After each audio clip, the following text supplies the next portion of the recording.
أعوذ بالله من الشيطان الرجيم.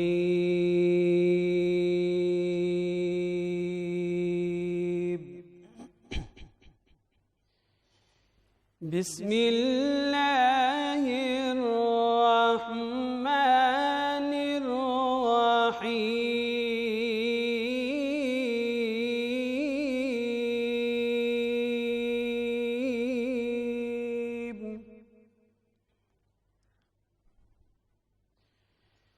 لو أنزلنا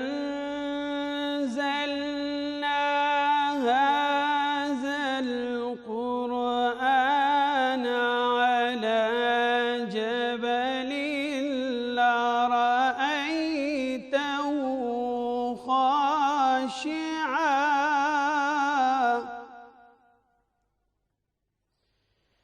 خاشعا متصدعا من خشية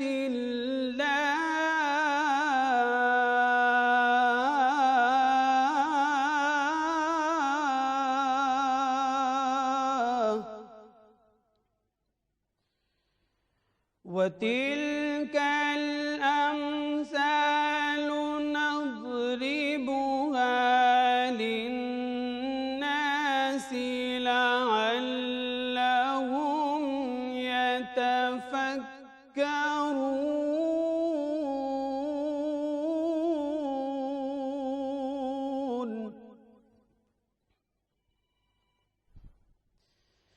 هو الله الذي لا إله إلا هو عالم الغيب والشهادة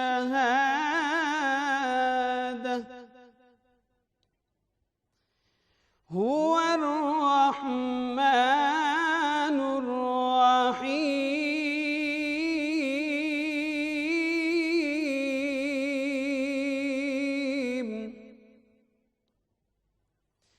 هو الله الذي لا إله إلا هو الملك القدوس السلام المؤمن المهيمن العزيز الجبار المتكبر. سبحان الله عما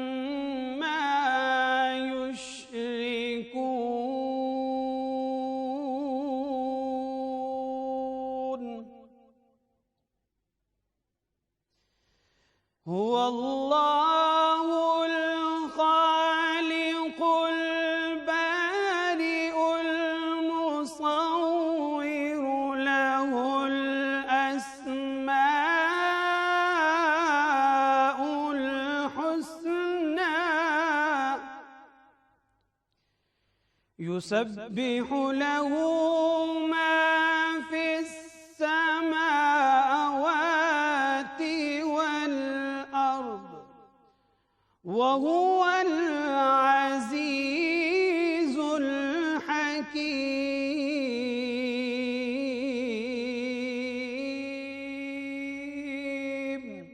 ماہ رمضان اپنی تمام تر رحمتوں اور برکتوں کے ساتھ جاری و ساری، اور اللہ تعالیٰ تمام مسلمانوں پر روزے کے یہ جو خاص ہم پہ فرض کرتے ہیں، اور تقریباً 14 گھنٹے سے 15 گھنٹے کے دورانیے کا یہ جو موسم ہوتا ہے، اور رمضان کا یہ دورانیہ ہوتا ہے، اور موسم بھی کافی شدت اختیار کرتا جا رہا ہے، ہم دیکھ رہے ہیں. اور روزے کی حالت میں کچھ لوگ ایسے بھی ہوتے ہیں جن کو روزے میں نہ تو بھوک پیاس تنگ کرتی ہے اور نہ ہی کوئی اور چیز ان کو مشکل لگتی ہے، مگر ایک ایسا مسئلہ ہوتا ہے جو کہ ان کے لیے سحر سے افطار تک کا جو وقت ہے نا، وہ گزارنا بہت ہی زیادہ مشکل ہو جاتا ہے یا محال کر دیتا ہے ان کو، اور وہ ہے روزے کی حالت میں سر درد ہونا.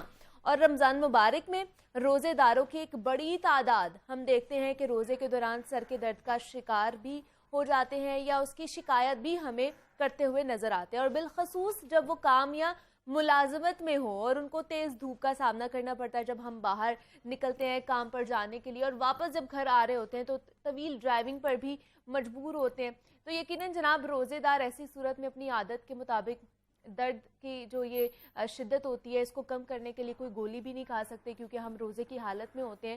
تو روزے کی حالت میں جو سر درد ہے اس کی وجوہات کیا ہوتی ہیں, ان پر ہم کس طرح قابو پا سکتے ہیں, کون کون سی ایسی چیزیں ہیں جن کو ہم کر کے سحری میں یا پھر افطاری میں ایسی چیزیں کر کے یا ایسی چیزیں کھا کر اس درد سے چھٹکارا حاصل کر سکتے ہیں. پانی کا لیول ہمارا کس طرح کا ہونا چاہیے, کون کون سی غذاؤں کا استعمال ہم نے کرنا ہے سحروں یا پھر افطار میں, اور اس سر درد سے چھٹکارا حاصل کرنا ہے. یا ایک نوزیا سا ہو جاتا ہے یا ہماری جو حالت بہت بیزار ہو جاتی ہے, لیزینس ہو جاتی ہے, تو اس سے ہم نے کس طرح چھٹکارا حاصل کرنا ہے, اس پر آج ہم بات کریں گے. اس وقت ہمارے ساتھ موجود ہیں پروفیسر ڈاکٹر شہزاد کریم بھٹی صاحب ہیں, پین مینجمنٹ ایکسپرٹ ہیں. ڈاکٹر صاحب آپ کو خوش آمدید کہتی ہوں جاگو لاہور کے اس رمضان ٹرانسمیشن میں.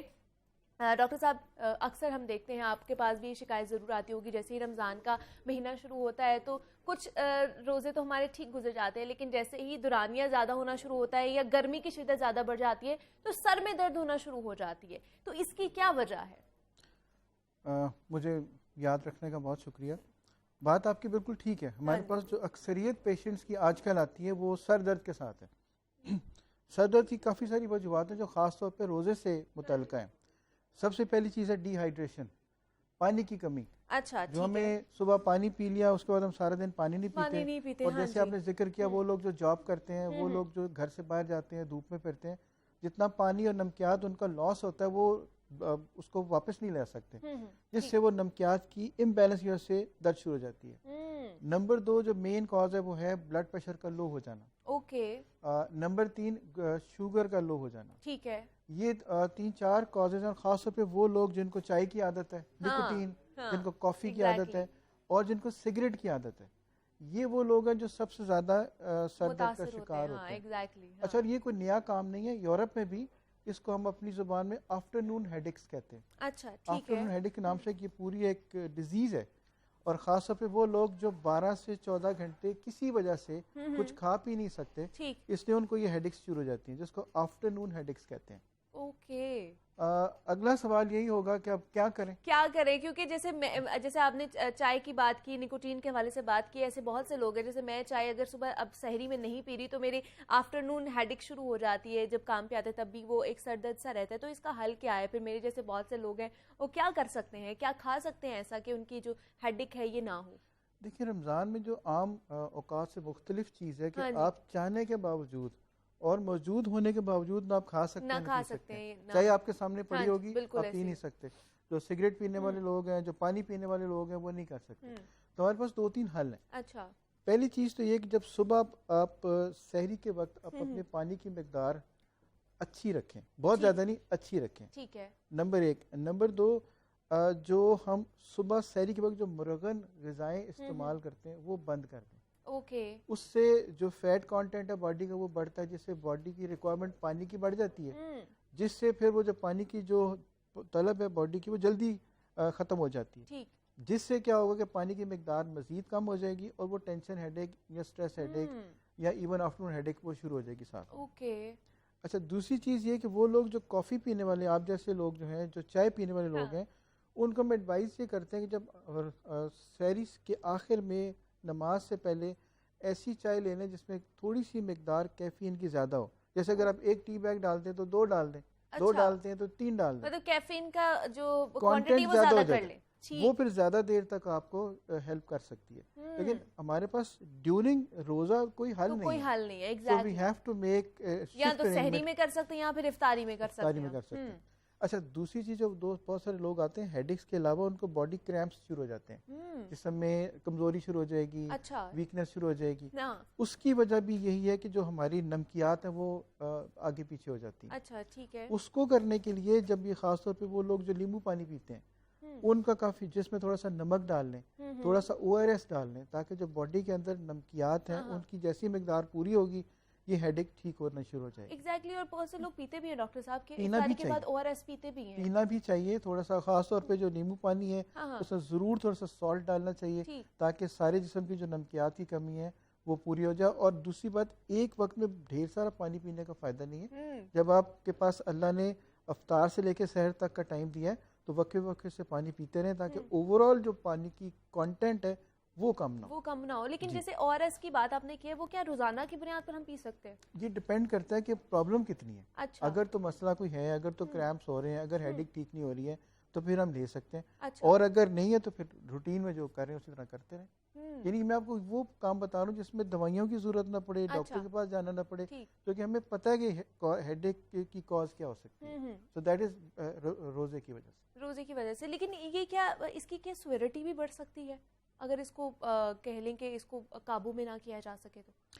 دیکھیے, سب سے جو ضروری چیز ہے وہ پہچاننا ضروری ہے کہ کیا یہ روزے والی ہیڈ ایک ہے, آفٹرنون ہیڈ ایک ہے, یا کوئی اور ہے. اچھا, ٹھیک ہے. اس کا اسپیسیفک کریکٹر ہوتا ہے. جیسے یہ عام طور کے اوپر کن پٹیوں میں یا سر میں دونوں سائڈ پہ ہوگی. جو مائگرین ہوتی ہے وہ ایک سائڈ پہ ہوتی ہے. تو یہ جو دونوں سائڈ پہ ہیڈ ایک ہوگی جو آفٹرنون میں شروع ہو جائے گی, اس کا مطلب یہ ہے کہ یہ وہی ہیڈ ایک ہے جس کا تعلق چاہے ڈی ہائیڈریشن سے ہے, لو شوگر لیول سے ہے, لو بلڈ پریشر سے ہے. اور یہ اس قسم کی ہیڈ ایک, یہ نشانی ہے اس ہیڈ ایک کی.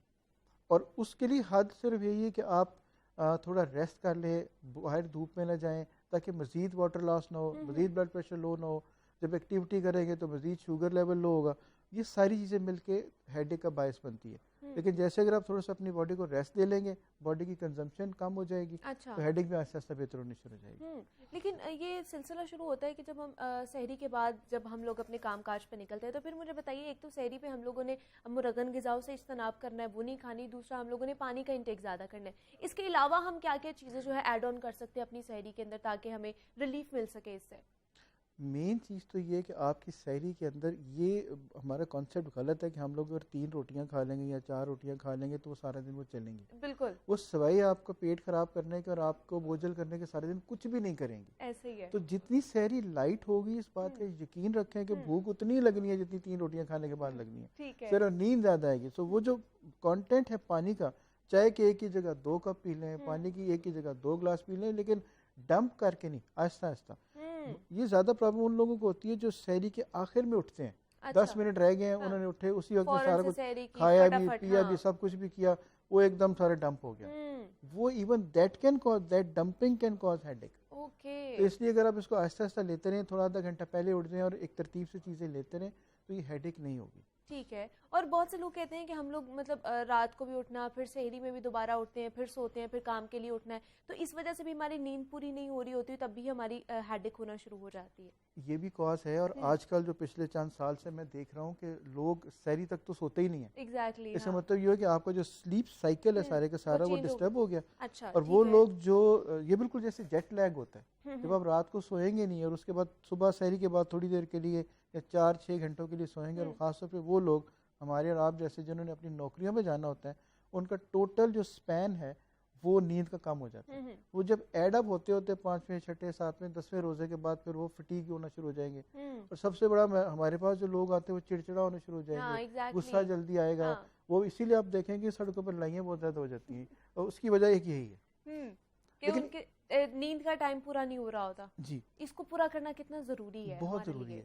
باڈی کو ایک ریسٹ چاہیے. جب تک آپ اس کو ریسٹ نہیں دیں گے, اس کو ان نیچرل پوزیشن میں لے جائیں گے, تو الٹیمیٹلی وہ ایک سٹریس ایک لیول تک برداشت کرے گی, اس کے بعد اس میں توڑ پھوڑ شروع ہو جائے گی. تو وہ خطرناک ہے, وہ نہیں ہونی چاہیے. کتنی ڈیوریشن ہونی چاہیے ہمارے نیند کی؟ 6 hours ایٹ لیسٹ. 6 گھنٹے کم از کم. ویسے تو 8 گھنٹے کہا گیا, لیکن کم از کم آج کل کے جو حالات ہیں ان میں کم از کم 6 گھنٹے تو ضرور ہونی چاہیے.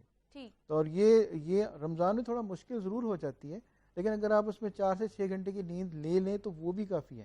میں تو ان لوگوں کی بات کر رہا ہوں جو سوتے ہی نہیں ہیں, سحری تک جاگتے رہتے ہیں, اور اس کے بعد پھر وہ سوتے ہیں, یا پھر اس کے بعد بھی نہیں سوتے. آئی ڈونٹ نو پھر وہ سوتے کب ہیں. اور اس کے بعد پھر ان کی جو حالت ہے یہ اس طرح کی ہو جاتی ہے. اور آنے والے دنوں میں یہ جو سر ہمارا جو باہر موسم بھی بہت زیادہ شدت اختیار کرتا جا رہا ہے, اس کی وجہ سے بھی بہت سارے لوگ جو ہے وہ نڈھال ہو جاتے ہیں, یا ان کو پین کا مسئلہ ہونا شروع ہو جاتا ہے سر میں. بالکل آپ نے ٹھیک کہا. بات پھر وہی آگی, جب موسم گرم ہوگا تو باہر جائیں تو کیا پھر احتیاط کریں. جی ہاں, لو لگنے کا خطرہ زیادہ ہو جائے گا. پھر پانی کی جو لاس ہے واٹر لاس زیادہ ہو جائے گا, بلڈ پریشر لو ہونا شروع ہو جائے گا. یہ ساری چیزیں ایڈ کر کے اس صورت میں چلی جاتی ہیں. لیکن ایک چیز میں آپ کو صرف ایڈ کرنا چاہوں گا یہاں پہ کہ وہ کون سا وقت ہوگا جب ہمیں یہ محسوس ہو کہ یہ ہیڈ ایک اب خطرناک والی ہے. اچھا ٹھیک ہے. یعنی جو ہیڈ ایک آپ نے پانی پیا, افطار کیا, 2-3 گھنٹے میں ٹھیک ہوئی, دیٹ از اوکے. لیکن اگر ہیڈ ایک مسلسل رہے, اس کے ساتھ وامٹنگ شروع ہو جائے, اس کے ساتھ بخار ہو جائے, یا اس کے ساتھ کسی قسم کا کوئی دورہ پڑ جائے, اس کا مطلب یہ ہو کہ یہ سمپل ہیڈ ایک نہیں ہے. یہ عام روزے والی ہیڈ ایک نہیں ہے. عام ہیڈ ایک سے نہ تو بخار ہوتا ہے زیادہ تر, نہ ہی کسی کو دورہ پڑتا ہے, اور نہ ہی کسی کو چکر آتے ہیں, نہ اس قسم کا کوئی کام ہوتا ہے. چکر سے بلڈ پریشر لو تو اس صورت میں آ سکتے ہیں, لیکن جو ٹرو ریڈ فلیگز ہیں that is vomiting, uncontrolled vomiting, high temperature جس میں گردن توڑ بخار بھی شامل ہو جاتا ہے, یا پھر اس کے بعد کوئی کسی قسم کا بھی جیسے فٹ پڑنا. اچھا, تو جب یہ خدا نہ خواستہ کسی کو ہو تو ہمیں یہ سوچنا چاہیے کہ یہ کہیں ہیڈ ایک کوئی دوسری قسم کی نہ ہو. اس کا پھر ظاہر ٹریٹمنٹ مختلف ہے, ڈائگنوسس مختلف ہے. تو ہمیں ایک سمپل ہیڈ ایک میں اور ایک آفٹرنون ہیڈ ایک میں تھوڑا سا فرق ضرور معلوم ہونا چاہیے, فرق ضرور دیکھنا ہے. لیکن اگر اس طرح کے اگر سمٹمز آئیں جو آپ بتا رہے ہیں ہیڈ ایک کے, تو یہ پھر کس طرف لے کر جاتی ہے, ہمیں کون سی بیماری ہو سکتی ہے؟ اس میں میننجائٹس سے لے کے, ٹیومر سے لے کے, سٹروک سے لے کے, ایپیلیپسی مرگی سے لے کے کچھ بھی ہو سکتا ہے. تو اس کو تو پھر پراپر ایک پروفیشنل کے پاس جا کے ڈائگنوز کریں گے, چاہے ہم اس کا سی ٹی اسکین کرائیں یا ایم آر آئی کریں یا کسی پروفیشنل کو جا کے دکھائیں. وہ تو صورت میں نا, میں تو پرسسٹنٹ ہیڈ ایک کی بات کر رہا ہوں جو شام میں, رات میں, اگلے دن میں ٹھیک نہیں ہو رہی, مسلسل ہوئے جا رہی ہے.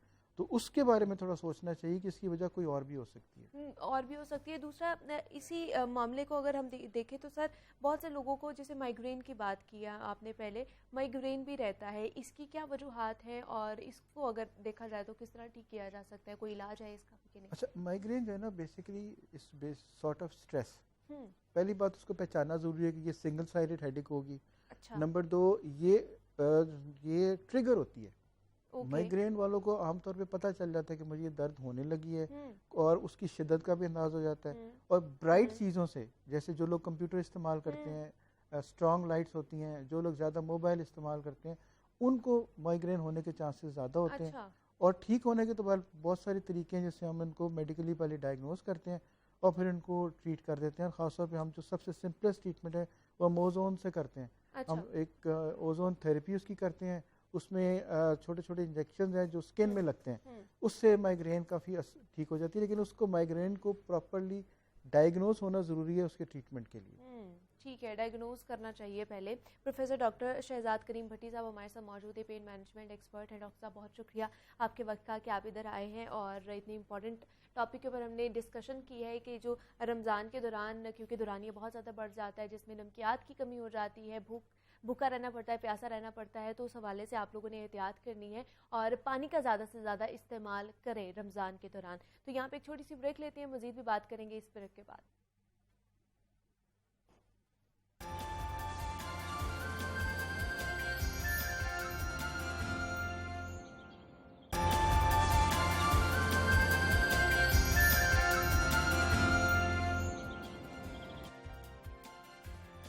Welcome back to Jago Lahore رمضان ٹرانسمیشن. بریک سے واپس آ چکے ہیں اور سیگمنٹ ہے ہمارا راہ حق, جس میں عالم اسلام کے جید علماء کرام دین و دنیا کے حوالے سے مختلف مسائل پر ہماری رہنمائی فرماتے ہیں. اور ماہ رمضان کی پرنور ساعتیں جاری ہیں, اور اس مہینے کے بارے میں نبی اکرم صلی اللہ علیہ وآلہ وسلم کا فرمان ہے کہ یہ صبر کا مہینہ ہے اور صبر کا بدلہ جنت ہے. یہ ہمدردی اور غمخواری کا مہینہ ہے, اور یہی وہ مہینہ ہے جس میں مومن بندوں کے رزق میں اضافہ کیا جاتا ہے. جس نے اس مہینے میں کسی روزہ دار کو افطار کرایا تو اس کو روزے دار کے برابر ہی ثواب دیا جائے گا. تو روزے کی حالت میں بھوک اور پیاس کے باوجود محض رضا الہی کے لیے کچھ نہ کھانا یا نہ پینا صبر کی سب سے افضل شکل ہے. تو روزہ اور صبر میں کیا تعلق ہے, اس پر ہماری آج رہنمائی فرما رہے ہیں پروفیسر ڈاکٹر حماد لکھوی صاحب ہیں, مذہبی اسکالر ہیں. تو انہی کی طرف چلتے ہیں اور آج کا بیان ان سے سنتے ہیں. جی ڈاکٹر صاحب. علیکم ورحمۃ اللہ وبرکاتہ. الحمد للہ وکفا وسلام علی عبادہ الذین اصطفیٰ. اشہد ان لا الہ الا اللہ وحدہ لا شریک لہ واشهد ان محمدا عبده ورسوله صلی اللہ علیہ وآلہ وسلم اللہم صل علی محمد وعلی آل محمد کما صلیت علی ابراہیم وعلی آل ابراہیم انک حمید مجید اللہم بارک علی محمد وعلی آل محمد کما بارکت علی ابراہیم وعلی آل ابراہیم انک حمید مجید اما بعد۔ ناظرین کرام، پروگرام کا موضوع ہے روزہ اور صبر۔ ناظرین کرام، جہاں تک روزے کی بات ہے، بہت سارے پہلو ہمارے سامنے آتے ہیں اور ہم روزے کو ان پہلوؤں سے اینالائز کرنے کی کوشش کرتے ہیں اور رہنمائی حاصل کرنے کی کوشش کرتے ہیں کہ اللہ تعالیٰ نے یہ اتنی بڑی عظیم عبادت جو ہمیں عطا فرمائی ہے خصوصیت کے ساتھ رمضان المبارک کے اندر، تو اس میں کس طرح سے اور کس پہلو سے ہمارے لیے رہنمائی کا سامان موجود ہے۔ خاص طور پہ جب ہم اس کو صبر کے حوالے سے دیکھتے ہیں تو ہمارے ذہن میں ایک تو نبی اکرم صلی اللہ علیہ وآلہ وسلم کا وہ فرمان کہ آپ نے فرمایا وَهُوَ الشَّهْرُ الصَّبْرُ، اس مہینے کو نبی کریم صلی اللہ علیہ وآلہ وسلم نے صبر کا مہینہ قرار دیا۔ تو صبر کیا ہے اور اس کا روزے کے ساتھ کیا تعلق ہے، یہی وہ پہلو ہیں چند جو آج کی گفتگو میں اس مختصر سے وقت میں ہم انشاءاللہ ان کا جائزہ لینے کی کوشش کریں گے۔ صبر کیا ہے؟ ناظرین کرام، اس کو سمجھنے میں بھی ہم عام طور پہ کنفیوژن کا شکار ہو جاتے ہیں، اس لیے کہ جب ہم صبر کے لفظ کا استعمال کرتے ہیں تو ہمارے خاص طور پر جب ہمارے اس ماحول کے اندر بر صغیر میں جب کوئی کام نہ کرنا ہو تو ہم کہتے ہیں صبر کرو، گویا صبر کچھ کام نہ کرنے کا نام ہے۔ جب آپ نے کسی کو کسی بات سے روکنا ہو تو آپ کہتے ہیں صبر کرو۔ اس سے یوں لگتا ہے کہ شاید کوئی کام نہ کرنا صبر ہے، ایسا ہرگز نہیں ہے۔ صبر کا لفظی معنی تو اپنے آپ کو روک لینا ہے، صبر کے لفظی معنی تو روک لینے کے ہیں، لیکن یہ ہمیشہ اپنے آپ کو کسی کام سے روک لینے کا نام نہیں ہے۔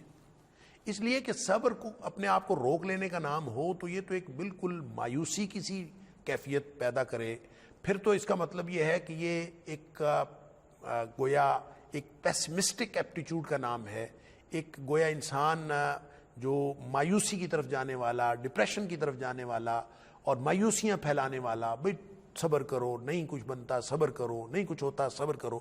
تو یہ گویا صبر ہمارے اندر ایک ایسا تصور رکھتا ہے کہ جہاں کوئی کام نہ بن رہا ہو اور کوئی راستہ نظر نہ آ رہا ہو تو آپ اس وقت کہیں کہ جناب صبر کرو، حالانکہ نبی اکرم صلی اللہ علیہ وسلم کا ارشاد ہے الصبر ضیاء، صبر تو روشنی ہے، صبر تو راستہ دکھاتا ہے، صبر تو گویا انسان کو ان راستوں پہ لے کے جاتا ہے روشنی دکھاتے ہوئے، اور انسان کے لیے گویا روشن چراغ کی کیفیت رکھتا ہے کہ یہ تو راہیں دکھانے کا کام کرتا ہے، تم اس کو یہ سمجھتے ہو کہ یہ مایوسیاں پھیلانے کا کام کرتا ہے۔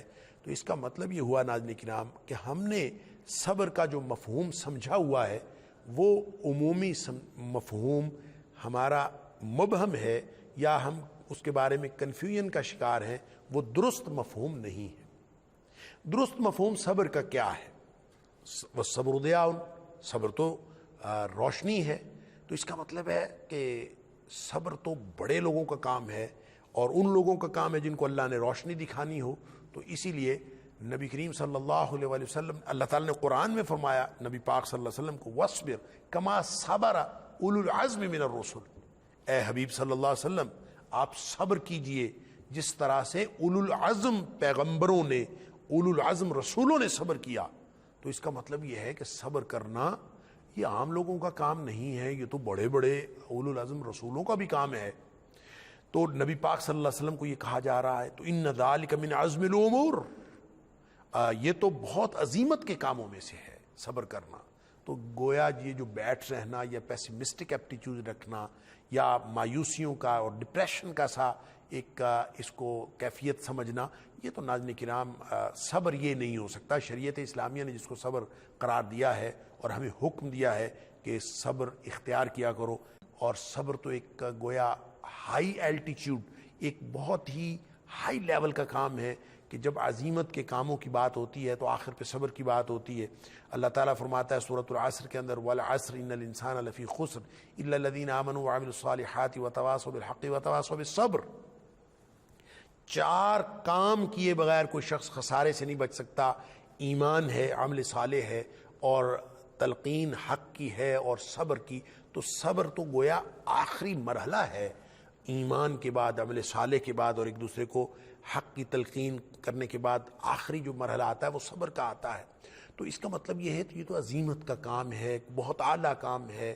تو اس اعلیٰ کام کو حکم دیا، یا ایھا الذین آمنوا اصبروا وصابروا، اے ایمان والو، یہ سورہ آل عمران کی آخری آیت، یا ایھا الذین آمنوا اصبروا وصابروا، اے ایمان والو صبر کرو انفرادی معاملات میں بھی، اور جب اجتماعی معاملات ہوں تو وصابروا، آپس میں بھی معاملہ کرتے وقت صبر کی کیفیت اور صبر کا جو اصل جو کیفیت ہے وہ حاصل کرو، اور صبر کا اظہار کرو۔ وہ کیا ہے ابھی میں عرض کرتا ہوں۔ اور پھر فرمایا وَرَابِطُوا، اور پہرا دیا کرو، جنگ کے لیے تیاری رکھو، وَاتَّقُوا اللَّهَ لَعَلَّكُمْ تُفْلِحُونَ، اور اللہ سے ڈرتے رہو تاکہ تم کامیاب ہو جاؤ۔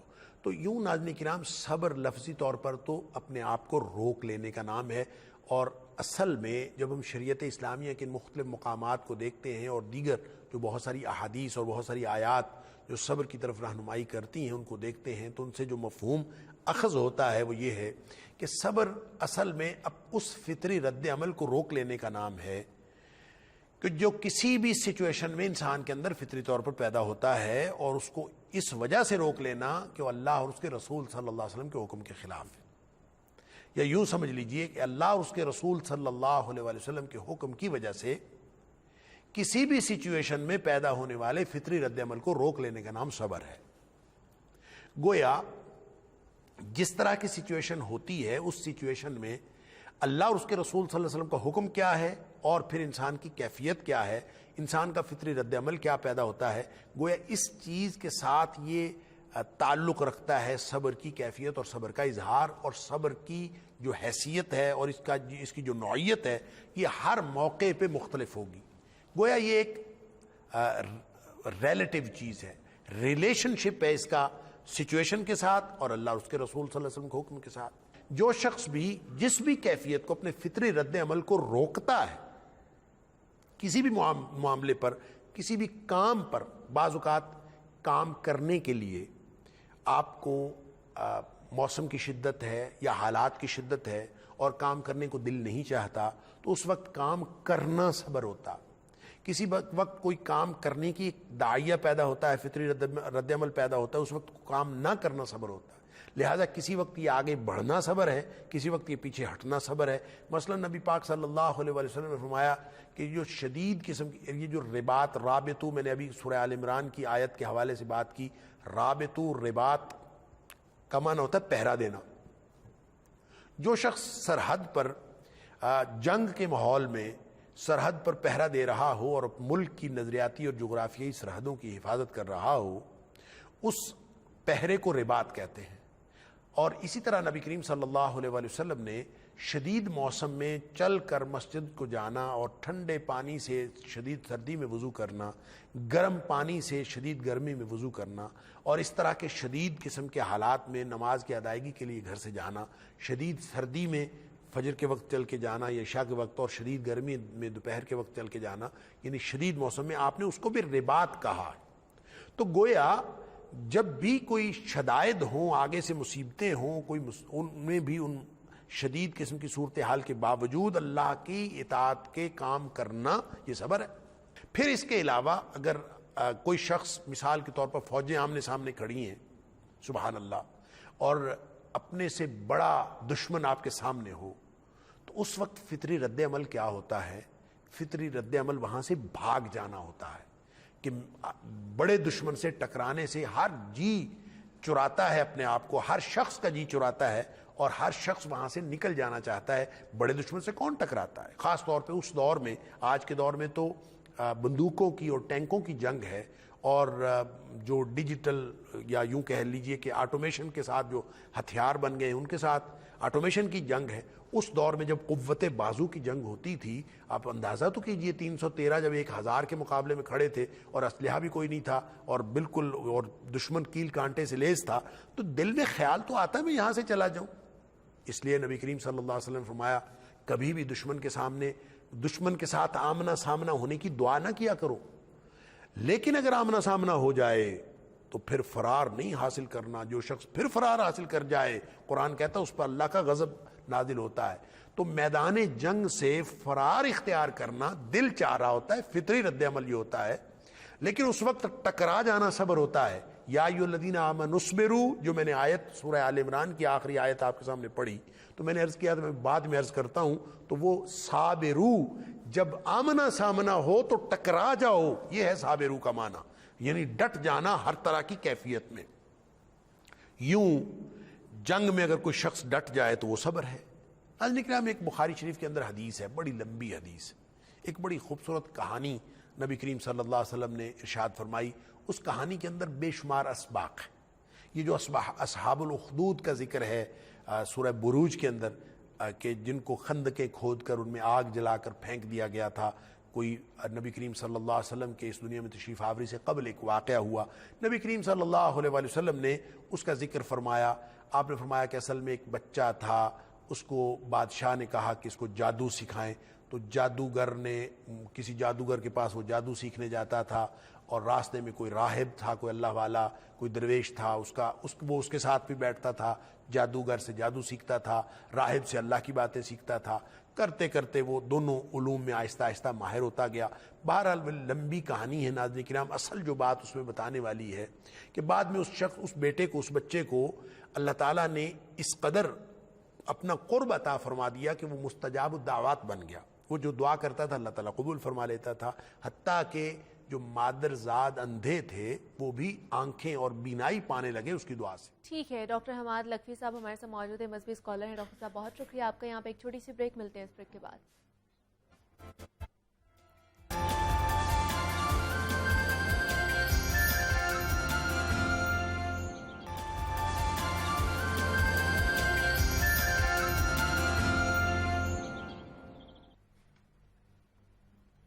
جاگو لاہور کی رمضان نشریات میں ایک مرتبہ پھر سے آپ کو خوش آمدید کہتے ہیں. جناب ارشاد باری تعالیٰ ہے کہ تم آپس میں ایک دوسرے کے ساتھ احسان اور اخلاق کا معاملہ کرو اور حسن اخلاق کے ساتھ ایک دوسرے کے ساتھ پیش آؤ. اور ایک حدیث نبوی بھی ہے اور اس میں بھی ارشاد فرمایا گیا ہے اور اس کے مطابق یہ بتایا گیا ہے کہ مومنوں میں سب سے کامل ایمان والا شخص وہ ہے جو اچھے اخلاق کا مالک ہو، اور سب سے بہترین وہ ہے جو اپنے گھر والوں کے ساتھ بہترین ہو. اور حسن خلق سے مراد خوش اخلاقی، مروت، اچھا برتاؤ کرنا، اچھا رویہ اور اچھے اخلاق کے معنی ہے. اور ماہ رمضان ہمیں ڈسپلن ہی تو سکھاتا ہے، ہماری عادات اور اعتبار تک بدل دیتا ہے.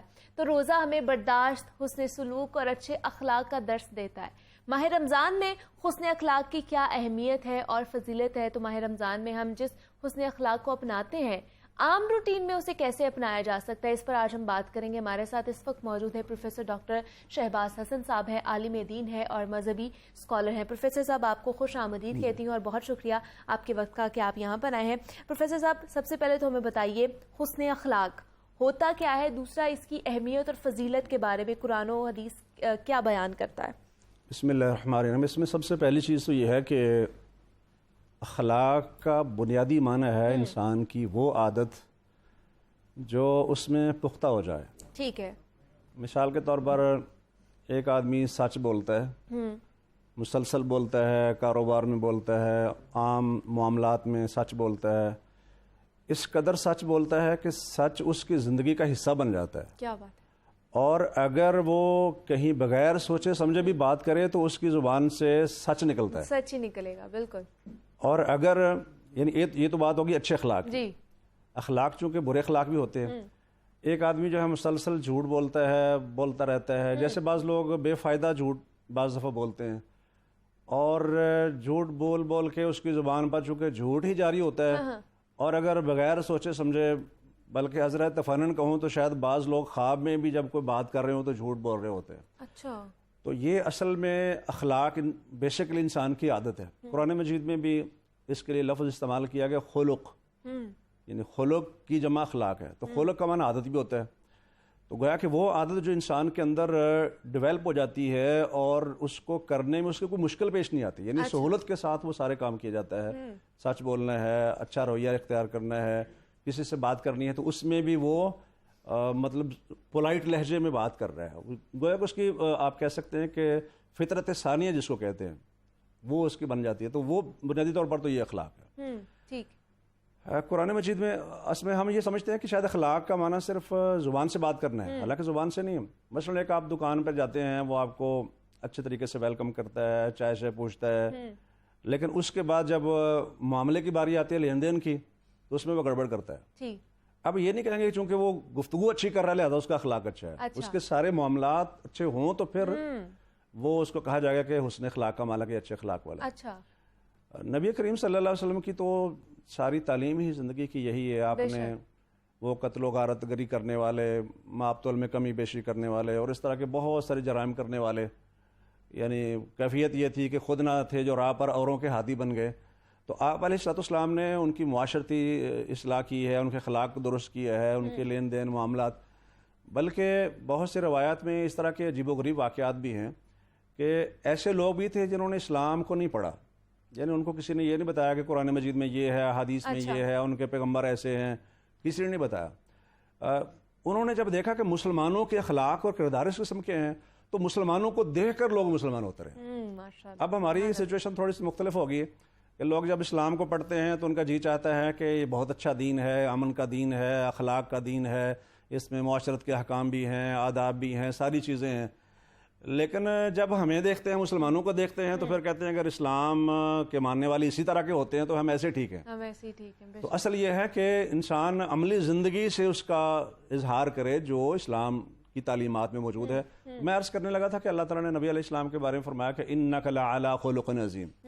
اے نبی آپ اخلاق عظیم اخلاق کے اوپر ہیں. گویا کہ آپ کے مستقل ایک صفت ہے عظیم اخلاق پر ہونا. اور یہ تو ہم جانتے ہیں، باقی لوگوں کو بھی پتہ ہے کہ نبی علیہ السلام نے اعلان نبوت بھی ابھی نہیں کیا تھا اور لوگ آپ کو صادق و امین مانتے تھے، سچے بھی ہیں، امانت دار بھی ہیں.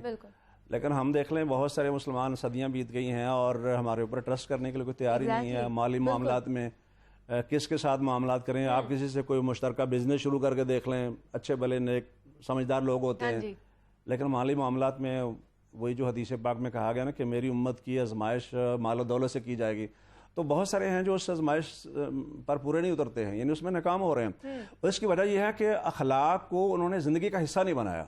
مطلب یہ کہ فضائل جیسے ابھی آپ نے انٹرو میں بھی ایک دو آیات کا حوالہ بھی دیا، وَلَا تَنْسَوْا الْفَضْلَ بَيْنَكُمْ، وہ اصل میں جو فیملی لائف ہے اس میں بات ہے سورۃ البقرہ میں، جس میں یہ کہا گیا کہ کوئی شخص کسی عورت سے شادی کرتا ہے لیکن اس کو گھر ابھی لے کے نہیں گیا اور ڈائیورس ہو جاتی ہے، ٹھیک ہے، تو اب وہ جو حق مہر مقرر کیا گیا اس میں یہ کہ آدھا ادا کرنا ہوتا ہے، ٹھیک ہے، لیکن اس میں یہ کہا گیا کہ اگر وہ آدھا بھی نہ لے اور چھوڑ دے، معافی کر دے تو یہ بہتر ہے. وہاں پر اللہ تعالیٰ نے فرمایا کہ وَلَا تَنْسَوْا الْفَضْلَ بَيْنَكُمْ، کہ آپس کے جو معاملات ہیں اس میں فضل و احسان یا اخلاق کا معاملہ اس کو نہیں بھولنا آپ نے. مطلب یہ کہ دوسرے کو پریفر کرنا ہے آپ نے، آپ اپنا نقصان کر رہے ہیں یا اپنا فائدہ نہیں کر رہے ہیں، دوسرے کا فائدہ کر رہے ہیں. تو بیسیکلی رمضان المبارک کا تو یہی درس ہے. ایک عمومی زندگی بھی ہے صحابہ کرام کی، قرآن پاک میں ذکر کی گئی ہے کہ وَيُؤْثِرُونَ عَلَىٰ أَنفُسِهِمْ وَلَوْ كَانَ بِهِمْ خَصَاصَةٌ، کہ اپنے اوپر دوسروں کو پریفر کرتے ہیں اگرچہ خود ان کو ضرورت ہی کیوں نہ ہو. اور اس میں بہت سارے ایسے واقعات، مطلب یہ بھی تو حسن خلق ہے نا، یہ بھی حسن خلق ہے کہ ایک آدمی آپ سے جو ہے وہ قرض مانگنے کے لیے آتا ہے لیکن اس کا رویہ اچھا نہیں ہے، لیکن آپ اس کے ساتھ اچھا رویہ اختیار کرتے ہیں. کوئی آپ کا رشتہ دار ہے، ہمسایہ ہے، وہ آپ سے برا سلوک کرتا ہے لیکن اس کے بدلے میں آپ اچھا سلوک کرتے ہیں. بالکل. اور بیسیکلی صلہ رحمی تو یہی ہے کہ جو آپ سے تعلق توڑنا چاہتا ہے اس کے ساتھ آپ تعلق قائم کریں اور حسن سلوک اس کے ساتھ کریں. ورنہ ظاہر ہے اگر آپ کے ساتھ کوئی نیکی کرتا ہے تو ظاہر ہے وہ تو نیکی آپ کے ذمہ فرض ہے نا، حل جزاء الاحسان الا الاحسان، کہ احسان کا بدلہ تو احسان ہی ہوتا ہے. تو اصل یہ ہے کہ جو آپ کے ساتھ برا سلوک کر رہا ہے آپ اس کے ساتھ اچھا سلوک کریں. اور قرآن نے بڑا اچھا اس کا فائدہ بھی بیان کیا ہے کہ اگر آپ اچھے طریقے سے دفاع کریں گے، اچھے طریقے سے جواب دیں گے تو وہ شخص جس کے درمیان اور آپ کے درمیان دشمنی ہے کہ انہ ولی حمیم، گویا کہ وہ آپ کا فاسٹ فرینڈ بن جائے گا. یعنی اچھے اخلاق دیجیے. پر ہم دیکھتے ہیں کہ وہی لوگ جو آپ کے خون کے پیاسے تھے, دشمنی کرتے تھے, سارا کچھ کرتے تھے, وہی جانے قربان کرنے کے لیے تیار تھے. تو یہ نبی الاسلام کا حسن اخلاق تھا. لیکن پروفیسر صاحب ہم دیکھتے ہیں کہ ہمارے معاشرے میں ہم صرف مطلب برداشت کا مادہ جو ہے وہ بہت زیادہ کم ہوتا جا رہا ہے, صبر ہمارے اندر سے کم ہوتی جا رہی ہے. تو اس طرح کے ماحول میں پھر ہم کیسے حسن سلوک کو یا حسن اخلاق کو زیادہ سے زیادہ کر سکتے ہیں؟ اصل میں یہ ہے کہ جس وقت انسان نے برداشت کرنا ہوتا ہے, جب موقع ہوتا ہے, اس وقت وہ نہیں سوچتا. مثال کے طور پر ایک آدمی کو غصہ آیا ہوا, کیا کرنا ہے اس نے؟ ہمیں یہ کہا گیا ہے کہ وہ غصہ جو ہے شیطان کی طرف سے اکساہٹ ہے, شیطان جو ہے وہ اکساتا ہے. تو آپ اس موقع پر اعوذ باللہ من الشیطان الرجیم پڑھیں. آپ اگر کھڑے ہیں تو بیٹھ جائیں, بیٹھے ہیں تو لیٹ جائیں, آپ پانی پئیں. بالکل بالکل. اور اس میں ٹمپریچر جو اس میں نارمل ہوگا. دوسرا یہ ہے کہ ایک اور چیز بھی اس میں ہے, اس میں گیپ آ جائے گا نا. مطلب یہ کہ آپ کو غصہ آیا ہے, ہماری طرح تو نہیں ہے کہ ریفریجریٹر جو ہے پاس ہی پڑا ہوا, پانی اٹھائیں گے پی لیں گے. اس زمانے میں جب دور دراز سے لوگ پانی پینے کا جو لاتے تھے, اور ایک ہی کنواں تھا جیسے کہ تاریخ میں ہم نے پڑھا ہوا ہے, یا دور جگہوں سے جا کے پانی لاتے تھے, تو اس میں بھی کچھ وقت لگتا ہے. تو اس کا مطلب یہ ہے کہ, اور اس میں تحقیق بھی ہے کہ اگر کوئی 15 سے 20 منٹ کا گیپ درمیان میں انسان دے لے, اچھا, تو پھر وہ بڑا بھی اس کو غصہ آیا ہو تو نارمل ہو جاتا ہے. تو اصل میں ہم جب ٹائم ہوتا ہے وہ تدابیر اختیار نہیں کرتے ہیں, اور اس کے بعد پھر کہتے ہیں نہیں وہ ذرا میں غصے میں آ گیا تھا, مجھے پتہ نہیں چلا, مجھے ہوش نہیں رہی. تو اس کا فائدہ نہیں ہے. دوسری بات یہ ہے کہ ہم اس کو, ہم چونکہ اخلاق کی بات کر رہے ہیں, اس کو زندگی کا حصہ بناتے نہیں, اپنی عادت جو ہے وہ ڈیولپ نہیں کرتے ہیں. اگر ہم اس کو پختہ ہیبٹ اپنی بنا لیں تو پھر انسان جو ہے ایسے موقع پر کنٹرول کر لیتا ہے. اور اگر فوراً مشتعل ہوتا ہو تو پھر تو ذرا مسئلہ الٹ ہوگا نا. اس لیے حدیث پاک میں آتا ہے کہ اگر کوئی شخص کسی شخص سے لڑائی کرے تو وہ آگے سے کیا کہے, انی امرؤ صائم, اور حدیث میں الفاظ یہ ہے کہ 2 دفعہ کہے, انی امرؤ صائم, میں نے روزہ رکھا ہوا ہے, میں نے روزہ رکھا ہوا ہے. ٹھیک. مطلب یہ کہ عام حالات میں بھی اگرچہ اس کو برداشت کرنا چاہیے, لیکن روزے کی حالت میں تو بطور خاص اس کو اپنی تربیت کرنی چاہیے. اور اگر وہ اپنی ہیبٹ کو ڈیولپ کرتا ہے, پختہ کرتا ہے, تو رمضان کے بعد بھی اس کے ایفیکٹس ہوں گے, اس کے اثرات ہوں گے. لیکن اگر وہ سمجھتا ہے کہ رمضان کی حد تک اس نے کرنا ہے اور روزے ختم اور پھر ہم بھی آزاد ہو گئے, تو پھر وہ مسئلہ ہوگا. اس لیے کہ کچھ لوگ یہ سمجھتے ہیں کہ یہ جو عبادات ہیں, مثلا نماز ہے, روزہ ہے, باقی چیزیں ہیں, اس کو ہم معاشرتی زندگی اور اخلاق کے ساتھ کنیکٹ نہیں کرتے ہیں. ٹھیک. یار یہ میں سمجھتا ہوں بہت بڑا ایشو ہے. مثلا شاید آپ نے سنا ہو کسی سے, کہتے ہیں جی ایک آدمی دکان پر بیٹھے ہو گڑبڑ کر رہا ہے, آپ اس کہتے ہیں جی آپ تو ماشاءاللہ نمازی آدمی ہیں, حاجی صاحب ہیں, آپ یہ گڑبڑ کیوں کر رہے ہیں؟ تو وہ کہتے ہیں جی دکانداری ہے, نماز اپنی جگہ پر, ہاں جی, دین اپنی جگہ. یہ جو فالٹ ہے نا, اس کو ٹھیک کرنے کی ضرورت ہے. مطلب یہ کانسیپٹ ہی غلط ہے. بالکل. قرآن مجید میں ہے کہ حضرت شعیب علیہ السلام سے ان کی قوم نے کہا تھا, صلاتک تأمرک ان نترک ما یأمر آباؤنا اور نفل فی اموالنا ما نشاء. کیا آپ کی نماز حکم دے رہی ہے کہ ہم ان کی عبادت نہ کریں جن کی عبادت ہمارے باپ دادا کرتے ہیں, یا اپنے مالوں میں اپنی مرضی کے مطابق ہم چینجنگ یا تصرف یا کمی بیشی نہ کر سکیں؟ یہ آپ کی نماز کہہ رہی ہے. یعنی ان کا خیال یہ تھا کہ نماز اپنی جگہ پر ہونی چاہیے اور باقی کام اپنی جگہ پر. تو یہ اصل میں کانسیپٹ کا فالٹ ہے. اچھا. جبکہ قرآن مجید میں مشہور آیت ہے, سب لوگ جانتے ہیں مسلمان, کہ ان الصلاۃ تنہا عن الفحشاء والمنکر, نماز بے حیائی اور برائی سے روکتی ہے. تو جب آپ کہتے ہیں کہ نماز اپنی جگہ پر, تو آپ نے معاشرے کے ساتھ اس کو کنیکٹ ہی نہیں کیا, اخلاق کے ساتھ اس کو ریلیٹ ہی نہیں کیا, تو پھر مسئلہ تو ہوگا. جو کوشچن آپ اٹھا رہی ہیں اس میں پھر مسئلہ تو ہوگا کہ یہ روزے رکھنے کے باوجود, نمازیں پڑھنے کے باوجود بھی ہمارے اندر برداشت نہیں ہے. اور بعض دفعہ بعض لوگ بڑی عمر کے ہوتے ہیں, لیکن آدمی سمجھتا ہے یار اس عمر میں بزرگ جو ہے وہ کس طریقے سے اپنے آپ کو پیش کر رہے ہیں. تو اصل مسئلہ یہ ہوتا ہے کہ انہوں نے اس ہیبٹ کو ڈیولپ نہیں کیا ہوتا, پختہ نہیں کیا ہوتا. تو ہمارے ہاں اصل میں میجورٹی کی میں کہہ سکتا ہوں کمی ہے. تو کب سے پھر یہ جو ہیبٹ ہے, یہ جو حسن اخلاق کی ہیبٹ ہے, یہ ڈیولپ کرنے کی ضرورت پڑ جاتی ہے ہمیں؟ وہ تو ظاہر ہے بچپن سے ہی, لیکن ہم بچپن میں ہی بچے ہم ہی سے دیکھ کے سیکھیں گے نا. جب ہمارے اندر ہی وہ ڈیولپ نہیں ہوگی تو پھر بچہ تو ظاہر ہے بچہ سن کے کم سیکھتا ہے, وہ دیکھ کے زیادہ سیکھتا ہے. بالکل. تو وہ جیسے دیکھ رہا ہے اپنے والدین کو دیکھ رہا ہے, یا اس طرح کے معاملات دیکھ رہا ہے, تو وہ اس کے اندر ہوں گے, یا سوسائٹی میں جو چیزیں دیکھ رہا ہے وہ آہستہ آہستہ اس کے اندر وہ جمع ہوتی جائیں گی چیزیں. بالکل ایسے ہی ہے. اور اس کے بعد ظاہر اس کا پھر ریئیکشن تو ہوگا. کچھ اور چیزیں بھی آج کل آ گئی ہیں جو انسان کے اندر جو ہے وہ ریئیکشن زیادہ پیدا کرتی ہیں. بہت سی چیزیں بچے وہ گیمز وغیرہ استعمال کرتے ہیں, ایسی چیزیں, ہاں جی, تو اس سے بھی اس میں اثرات مرتب ہوتے ہیں. تو ایسی وہ چیزیں جو انسان کے اندر اس طرح کی چیزیں پیدا کرتی ہیں وہ نکالے انسان, بار بار اس کی پریکٹس کرے, اس کی مشق کرے.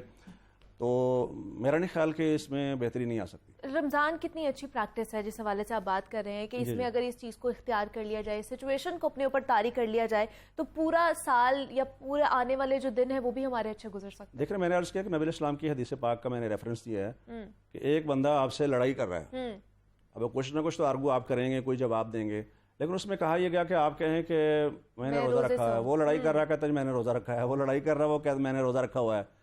تو یہ پریکٹس جب اس کی ہوگی تو وہ ظاہر آگے بھی پھر چلے گی نا جو. تو اس لیے بلکہ یہ جو آپ نے انٹرو میں بات کہی کہ ہمیں ڈسپلن سکھاتا ہے روزہ, تو اس سے بڑا ڈسپلن کیا ہے کہ چند سیکنڈ بھی رہتے ہوں تو آپ روزہ نہیں کھولتے ہیں. بے شک حال چیزیں سامنے پڑی ہوئی ہیں لیکن آپ ویٹ کر رہے ہیں کبھی ٹائم نہیں ہوا. جہاں ایک سیکنڈ بھی آگے پیچھے جو ہے وہ آپ نہیں کر رہے ہیں, اور ایک سیکنڈ پہلے نہیں کھول رہے ہیں, چند سیکنڈ پہلے نہیں کھول رہے ہیں, بلکہ احتیاط کرتے ہیں کہ کہیں کوئی گڑبڑ نہ ہو جائے.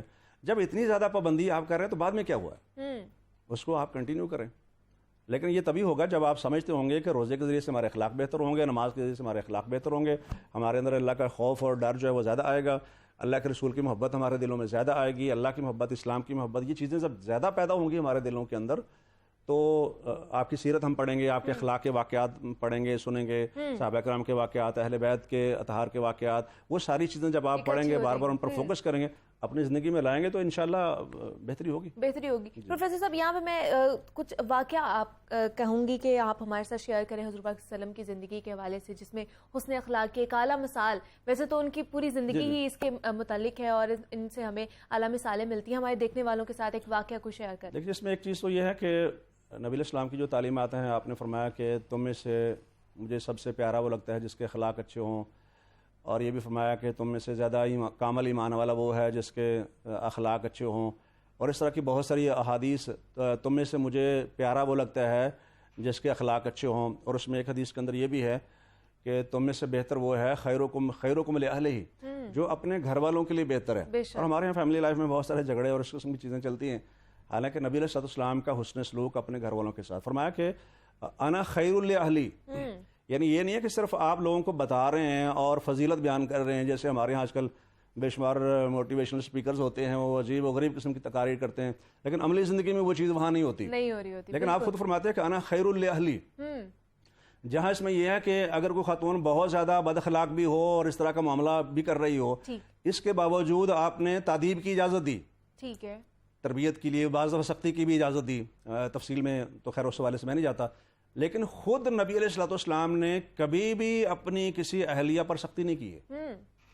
یعنی عملی زندگی میں کبھی آپ نے, اس میں دوسرا پہلو بھی ہے کہ امہات المومنین نے کبھی موقع ہی نہیں دیا, اور دوسری بات یہ کہ اگر کہیں کوئی ایسی بات ہوئی بھی ہے تو آپ علیہ السلام نے اچھے طریقے سے اس کو ٹال دیا اور اس کو مینج کیا ہے اور حسن اخلاق کا مظاہرہ کیا ہے.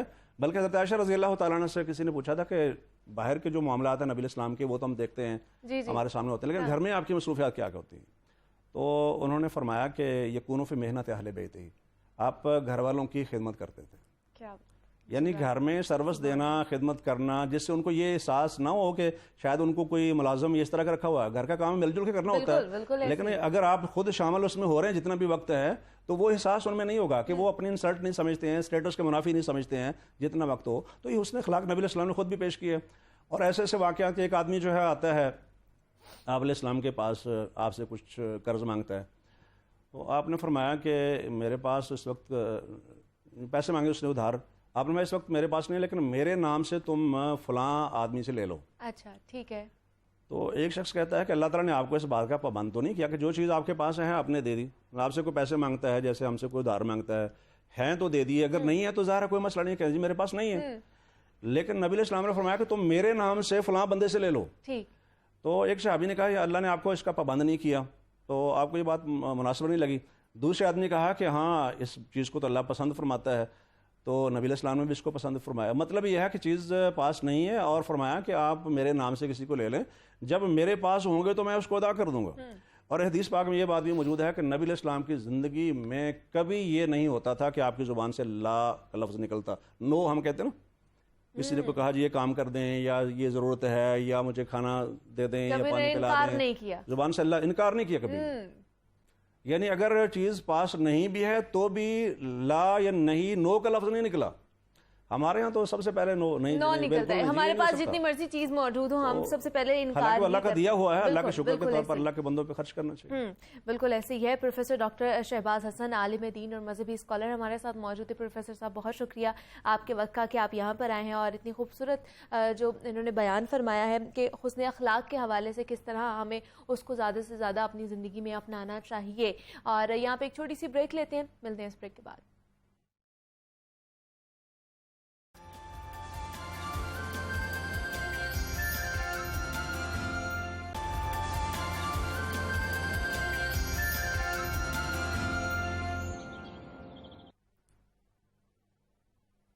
Welcome back to Jago Lahore. رمضان اسپیشل شو آپ دیکھ رہے ہیں اور سیگمنٹ ہے اب ہمارا قصص الانبیاء, جس میں ہم تاریخ اسلام کے اہم واقعات بیان کرتے ہیں. اور کل ہم نے جس طرح بات کی تھی مسجد نبوی کی تعمیر کے حوالے سے اور آپ کو بتایا تھا کہ جناب یہ جگہ کس کی تھی اور اسے کیسے خریدا گیا تھا, اور بہت سے لوگوں نے آج ہمیں جوائن کیا ہوگا تو انہیں کل کے بارے میں نہیں پتا ہوگا, تو تھوڑا سا ایلیبوریٹ کرنا چاہوں گی کہ جناب جب حضرت محمد صلی اللہ علیہ وسلم مکہ مکرمہ سے ہجرت کر کے آئے مدینہ منورہ میں, تو سب سے پہلے انہیں یہ ایک فکر ستائی یا بات ستائی کہ جناب یہاں پر ایک مسجد بننی چاہیے, مسجد نبوی بننی چاہیے.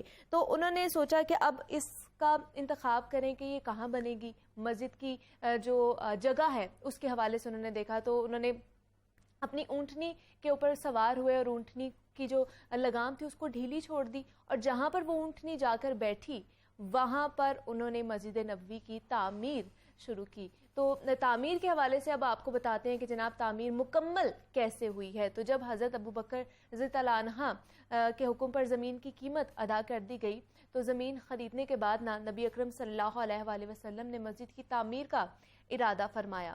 اینٹیں اور گارا تیار کیا گیا جس سے مسجد کی تعمیر کی جانی تھی.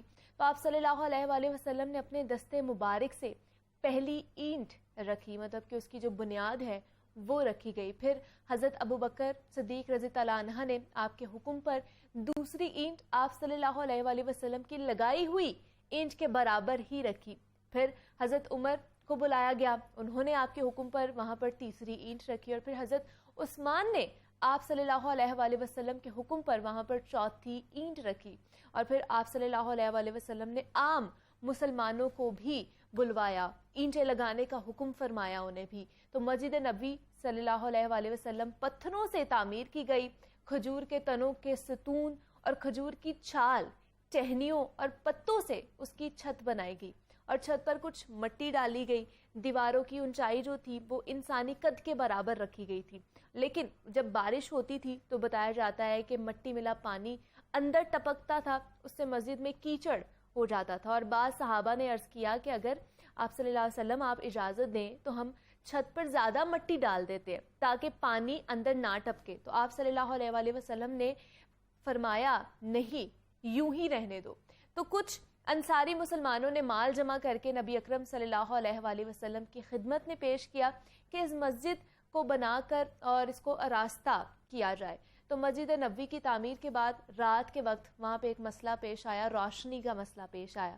تو کھجور کی شاخیں وہاں پر جلائی گئیں. پھر حضرت تمیم داری مدینہ آئے تو قندیلیں, رسیاں اور زیتون کا تیل لائے اور رات کے وقت ان کو روشن کیا گیا.